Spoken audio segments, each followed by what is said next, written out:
ఈ సబ్జెక్టు ఏమిటంటే electromagnetic waves and transmission line అనమాట. So electromagnetic waves and transmission line subject చాలామంది కష్టపడిపోతూ ఉంటారు. ఎట్లా పాస్ అవ్వాలి అని అంటూ ఉంటారు. పర్టికులర్గా ఇంజనీరింగ్లో అయితే అన్ని సబ్జెక్టులు కంప్లీట్ అయిపోయి ఈ ఒక్క సబ్జెక్టే మిగిలిపోతూ ఉంటుంది. సో దీనికి అంత ఇబ్బంది కూడా ఉంది యాక్చువల్గా. అయితే ఈ సబ్జెక్ట్ మీరు అనుకున్నంత ఇబ్బంది అయిన సబ్జెక్ట్ కాదు.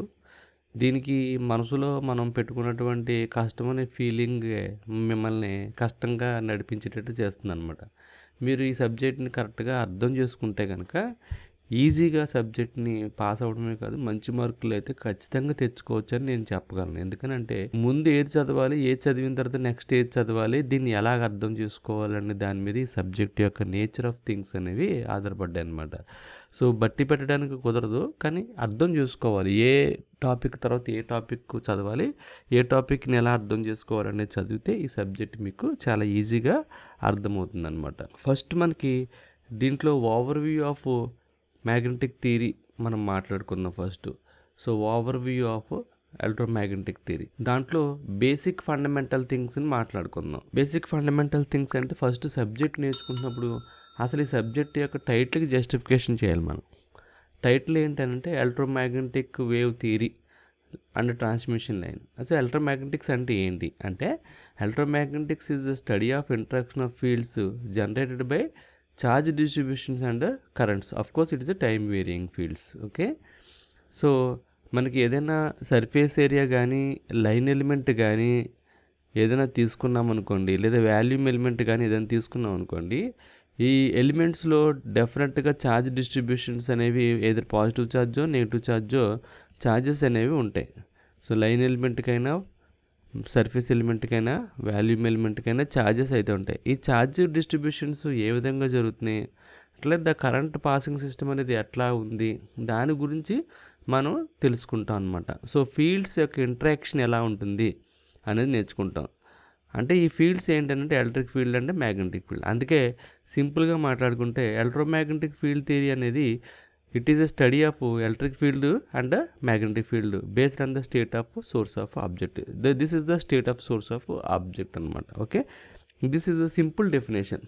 ఎలక్ట్రోమాగ్నెటిక్ థియరీ అంటే ఏం లేదు, ఎలక్ట్రిక్ ఫీల్డ్ గురించి మ్యాగ్నెటిక్ ఫీల్డ్ గురించి state of source of object అనే ఒక రెఫరెన్స్తో మనం ఐడెంటిఫై చేయడం అనమాట. ఓకే, ఇప్పుడు మనం ఇందులో ఒక పదం వాడాం. ఏం పదం అంటే ఫీల్డ్ అనే పదం వాడాం. అసలు ఫీల్డ్ అంటే ఏంటి అనేది నేర్చుకుందాం. What is a field? Field అంటే ఏంటి అంటే, ఫీల్డ్ అనేది ఒక function that specifies A particular quantity everywhere in that reason. So field అనేది ఏంటంటే ఒక ఫంక్షన్ అనమాట. ఆ ఫంక్షన్ మనం ఎలా చెప్పుకోవచ్చు అంటే F of X comma Y comma Z comma T అనొచ్చు, లేదా F of R bar comma T అనొచ్చు. అంటే సింపుల్గా దీన్ని మీరు ఎలా మాట్లాడుకోవాలంటే, ఫీల్డ్ అనేది మీరు ఎలా మాట్లాడుకోవాలంటే in terms of space and time రూపంలో ఎక్స్ప్రెస్ చేస్తారన్నమాట. స్పేస్ అంటే ఇదంతా స్పేసే. ఈ స్పేస్లో మనం ఎక్స్ డైరెక్షన్లో ఏం జరుగుతుంది, వై డైరెక్షన్లో ఏం జరుగుతుంది, జెడ్ డైరెక్షన్లో ఏం జరుగుతుంది అనే 3D ప్యాటర్న్లో మాత్రమే ఇన్ఫర్మేషన్ మనం రాయాలన్నమాట. అందుకని ఎక్స్ వై జెడ్ వేరియబుల్ అని రాసాం. దీని అన్నింటికీ కలిపి ఆర్ బార్ అనే ఒక పేరు పెట్టాము. సో విత్ రెస్పెక్ట్ టు టైంతో స్పేస్లో అంటే ఎనీ పాయింట్ ఇన్ స్పేస్ దగ్గర మనం దీని యొక్క అడ్రస్ను స్పెసిఫై చేయాలనుకోండి. ఆ అడ్రస్ని స్పెసిఫై చేస్తే మనం దాని యొక్క ఫీల్డ్ ఎంత ఉంది, ఎలక్ట్రిక్ ఫీల్డ్ ఎంత, మ్యాగ్నెటిక్ ఫీల్డ్ ఎంత, డిస్ట్రిబ్యూషన్స్ ఎంత, ఇలాగ అన్నిటిని మనం ఐడెంటిఫై చేయొచ్చు అనమాట. సో దీన్ని సింపుల్గా లేమన్ లాంగ్వేజ్లో సింపుల్ ఎగ్జాంపుల్ అంటే డిఫ్యూజన్ ఆఫ్ స్మెల్. ఇప్పుడు మనం అగరత్తి వెలిగించినప్పుడు స్మెల్ డిఫ్యూజ్ అవుతుంటుంది. దాన్ని మనం ఫీల్డ్ కింద ఎంత ఆక్యుపై చేస్తుందో ఆ ప్లేస్ని మనం ఫీల్డ్ కింద అనొచ్చు. అలాగే ఏసీ హాల్ ఉంది, ఏసీ హాల్లో టెంపరేచర్ ఉంటుంది. So AC hall temperature variations in AC hall. So AC హాల్లో టెంపరేచర్ వేరియేషన్స్ ఏమైతే ఉన్నాయో దాన్ని కూడా మనం ఫీల్డ్ కింద మాట్లాడుకోవచ్చు. అంటే సపోజ్ ఒక రూమ్ ఉంది, ఆ రూమ్లో ఇక్కడ ఏసీ బిగించుంది, ఇక్కడ మనుషులు ఉన్నారు.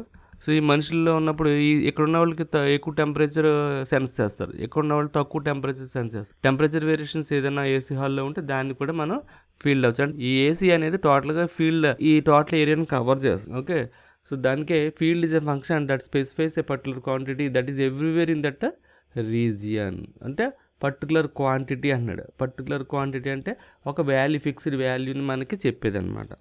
ఓకే, దీంట్లో మనకి ఫీల్డ్స్ 2 రకాలు ఉన్నాయి. ఫీల్డ్ ఏంటంటే time dependent field and time independent field. Time independent and time dependent. Time independent అంటే gravitational field of earth. Gravitational field of earth always be same -gm/r. ఏదైనా వస్తువు పడేసారనుకోండి, అది -gm/r gravitational field of earth. After 5000 years తర్వాత అయినా సరే gravitational field మారిపోద్ది అంటే మారదు, సేమ్ మెయింటైన్ చేస్తుంది. దీనికి టైంతో సంబంధం లేదు. దీన్ని టైం ఇండిపెండెంట్ ఫీల్డ్ అంటారు. టైం డిపెండెంట్ ఫీల్డ్ అంటే earth is a solidified core.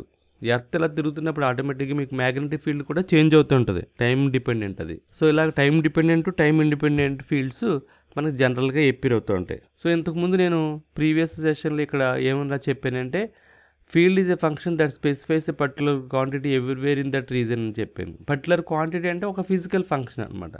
Okay, so physical function, particular quantity means physical function. So ఈ ఫిజికల్ ఫంక్షన్ మనకి ఇంతకుముందు మనం మాట్లాడుకుంటున్నట్టు ఇక్కడ temperature variations in AC hall, ఇది ఒక వాల్యూ ఉంటుంది.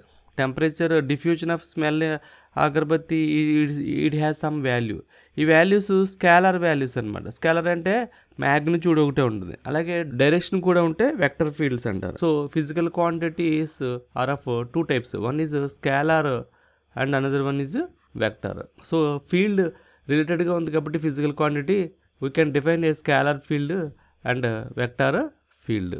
సో ఇంతకుముందు మనం చెప్పుకుంటున్నట్టే స్కేలార్ ఫీల్డ్లోకి వచ్చేటప్పటికి సపోజ్ ఇక్కడ ఏదైనా బుక్ పెట్టామనుకో, ఈ బుక్ పెట్టి ఇక్కడ నుంచి ఏదైనా వస్తువు, ఏ పెన్ ఏదైనా ఇలా పడేసాము అనుకో, ఇలా పడేసినప్పుడు మనకి గ్రావిటేషనల్ పొటెన్షియల్ అనేది -gm/r is same everywhere in that particular reason, right? Until unless book ఈ ప్లేస్లో పెడితే మారచ్చేమో కానీ పొటెన్షియల్ యొక్క వాల్యూ, బట్ ఇలా పెట్టినప్పుడు మాత్రం ఎవ్రీవేర్ ఇన్ దట్ రీజన్ డెఫినెట్గా -gm/r ఉంటుంది value, scalar value. Okay, so ఇక్కడ ఓన్లీ మ్యాగ్నిట్యూడ్ వాల్యూని ఐడెంటిఫై చేయగలిగితే దాన్ని మనం స్కేలార్ ఫీల్డ్ అంటారు. ఓకే, స్కేలార్ ఫీల్డ్ ఎలా రాయొచ్చు అంటే a field is a function that specifies a scalar quantity everywhere in that region. So scalar field అంటే field is a function that specifies a scalar quantity everywhere in that region. So మనకు ఒక physical value magnitude మాత్రమే identify చేస్తే దాన్ని మనం scalar field కింద చెప్తాం. Magnitude of that physical quantity is scalar. Okay, similarly vector field అంటే కూడా నేర్చుకోవాలి మనం, vector field. So vector field అంటే ఏంటంటే it is also a physical function that specifies a scalar quantity nothing but A magnitude and unique direction at that field. Suppose ఒక fluid ఏదైనా తీసుకున్నారనుకోండి, fluid మోషన్లో ఉందనుకుందాం, దాన్ని మనం సో వెలాసిటీ ఆఫ్ ఫ్లూయిడ్ని ఏదైనా వదిలేమనుకోండి, దానికి ఒక వెలాసిటీ ఉంటుంది. So velocity of a fluid in a motion is called vector field. So ఏదైనా సరే మనకి EMTLలో 3 డైరెక్షన్స్లో మాట్లాడుకోవాలి with respect to time. X, Y, Z డైరెక్షన్స్లో ఒక క్వాంటిటీని రిప్రజెంట్ చేయాలంటే ఎలక్ట్రోమాగ్నెటిక్ థియరీలో 3 డైరెక్షన్స్లో రిప్రజెంట్ చేస్తారు. ఎలక్ట్రోమాగ్నెటిక్ థియరీలో ఏదైనా క్వాంటిటీని రిప్రజెంట్ చేయాలంటే 3 డైరెక్షన్స్లో రిప్రజెంట్ చేస్తారు, X, Y, Z. Okay, with respect to time. So that's why electromagnetic field theory is, that's why we can represent the field is a physical function can be expressed in terms of space and time.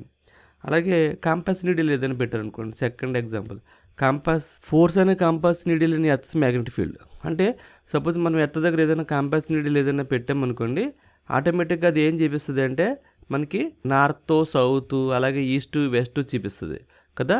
So ఆటోమేటిక్గా ఏమవుతుంది, మనకి earths magnetic ఫీల్డ్కి some force exert అయినట్టమాట. So దీన్ని కూడా మనకి direction చూపిస్తుంది, అలాగే some value కూడా చూపిస్తుంది. కాబట్టి మన ఫోర్స్ని ఒక వెక్టర్ కింద తీసుకోవచ్చు. Okay, so this is vector field. So ఫైనల్గా మనం తెలుసుకోవాల్సింది ఏంటంటే any physical quantity can be expressed in terms of scalar and vector. So any function can be expressed in terms of scalar and vector. So ఫైనల్గా మనకి scalar అంటే ఏంటో తెలుసుకుందాం. Scalar అంటే ఓన్లీ మ్యాగ్నిట్యూడ్ ఉండేదే scalar. Scalar is a quantity that is only having a magnitude. So like A, B, C, D 1, 2, 3. అంతేకాకుండా time, distance, temperature, electric potential, current, ఇవన్నీ కూడా స్కేలర్లోకే వస్తాయి. సో వెక్టర్లో both magnitude and direction both needs to be placed అనమాట. So example ఏంటంటే velocity of a fluid ఇంతకుముందు మనం మాట్లాడుకున్నాం. ఫ్లూయిడ్ని ఏదైనా తీసుకుంటే మోషన్లో ఉన్నప్పుడు దాన్ని మనం వెక్టర్ కింద తీసుకోవచ్చు. Velocity of a fluid in motion. అలాగే ఫోర్స్ అనేది కూడా మనకి వెక్టరే. అలాగే ఎలక్ట్రిక్ ఫీల్డ్ స్ట్రెంత్ అనేది కూడా మనకి ఈ బార్, అది కూడా మనకి వెక్టరే. అలాగే magnetic field strength H bar అనేది కూడా వెక్టరే. అలాగే electric flux density D bar, అది కూడా మనకి వెక్టరే. సో ఇలాగ వెక్టర్స్ చాలా ఉన్నాయి. సో దీన్ని మనం వెక్టర్ని ఎలా రిప్రజెంట్ చేస్తారని అంటే ఎఫ్ బార్ ఇలా రాయాలన్నమాట. ఎఫ్ బార్ కొంతమంది యారో మార్క్ పెడతారో లేదా ఇలా పెడతారో, కొంతమంది ఎట్లా రాస్తారో, లేదా కొంతమంది థిక్ కలర్లో రాస్తే కూడా అది వెక్టర్ కింద నోట్ చేయొచ్చు. సో ఓల్డ్ టెక్స్ట్ బుక్స్లో ఈ నోటేషన్ కనబడచ్చు. కొన్ని బుక్స్లో ఇలా యారో మార్క్ కనబడచ్చు, కొన్ని బుక్స్లో ఓన్లీ ఇలా బార్ పెట్టచ్చు, కొన్ని బుక్స్లో ఇలా బోల్డ్ కలర్లో పెట్టచ్చు. సో ఎలా రాసినా కూడా దీన్ని వెక్టర్ కిందే మనం ట్రీట్ చేస్తామన్నమాట. ఏమీ రాయకుండా మామూలుగా లెటర్స్ కింద ఇట్లా రాస్తే దాన్ని స్కేలర్ కింద తీసుకుంటాం. డైరెక్షన్ కూడా రాస్తే దాన్ని వెక్టర్ తీసుకుంటాం. సో ఈ విధంగా మనకి బేసిక్ థింగ్స్ అనేవి ఎలక్ట్రోమాగ్నెటిక్ థియరీలో నేర్చుకున్నాం. ఇప్పుడు నెక్స్ట్ క్లాస్లో వెక్టర్ అంటే ఏంటి, యూనిట్ వెక్టర్ అంటే ఎట్లా రిప్రజెంట్ చేస్తారో ఇలాంటి విషయాలు తెలుసుకుందాం. ఈ వీడియో కనుక మీకు నచ్చినట్టయితే సబ్స్క్రైబ్ చేయండి, షేర్ చేయండి, లైక్ చేయడం మర్చిపోకండి. Thank you very much. See you again. Bye by.